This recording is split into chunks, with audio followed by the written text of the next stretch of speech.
to reverse money on Nedbank app. Hello everyone, welcome back to the channel, and in this video I'm going to show you how you will be able to reverse your money on your Nedbank app.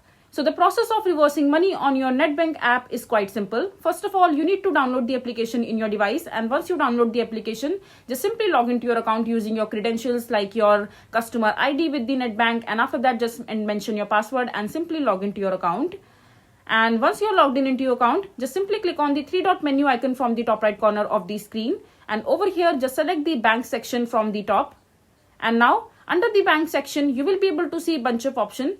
Just simply click on accounts right here, and after that just go to the everyday banking section and click on my goals, and over here just search for the tab called debit orders, and after that just simply choose the debit order you would like to reverse and tap on the reverse debit order section and choose 3 reasons for the reversal process, and tap on the reverse debit order section and just tap on stop debit order, and this way you will be able to reverse the money.